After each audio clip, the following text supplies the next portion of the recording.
A highly critical review into some of the biggest health scandals in the last decade has found thousands of women were needlessly harmed because of the arrogance of the medical establishment. An inquiry into the use of pelvic meshes, hormonal pregnancy tests, and a drug that harmed unborn babies found a culture of dismissing women's legitimate concerns. Instead, patients were routinely told they have psychological issues. And your pop reports. This is the main bulb that I have to use. This is the bag that I fill up, along with the pump system. Without this medical equipment, 22-year-old Chloe is unable to go to the toilet. Every night she has to irrigate her bowel, which takes hours and leaves her in agony. But it's a process she would never have needed if she hadn't had a rectal mesh inserted at just the age of 15. The surgery, after a suspected bowel prolapse, left her in debilitating pain and eventually stopped her bowel from functioning normally. It completely changed my life, but not in a good way. It meant I had to leave school early, so I didn't get to do my GCSEs from the pain and the discomfort that I was in. I also developed really bad anxiety and depression just because of everything that was going on. So hearing that someone has given me something that hasn't benefited my life, if anything, it made it worse, just crushed me slightly at the time.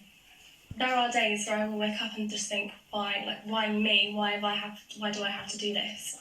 What effect has it had on you socially?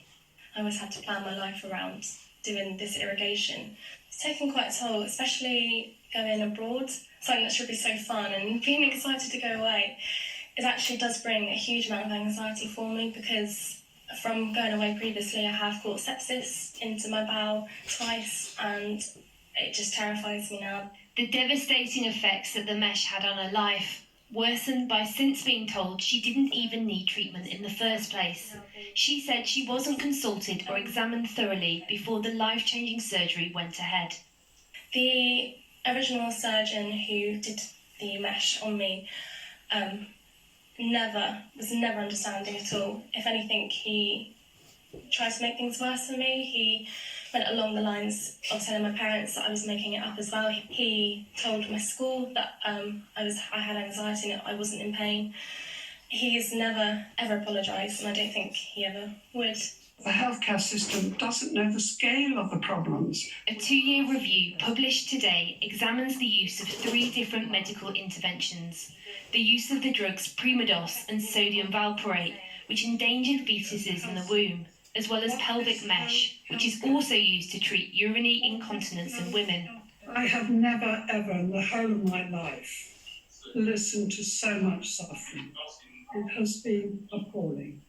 When I hear what women have gone through and the way that they haven't been listened, they haven't been taken seriously, and they have continued to suffer when they have received avoidable harm. I want to issue a full apology to those who've suffered and their families for the frustration, for the time that they've taken to get their voices heard, and now their voices have been heard. It's very important that we learn from this report. Now, turning to the 9 recommendations that we are making. These recommendations are... For those listening to today's findings who need no reminder of its devastating effects, the review is bittersweet. Sadness that so many others have gone through what they have, but after so long of not being listened to, recognition, finally, that their pain is real. And your pop reporting. Now, the Metropolitan Police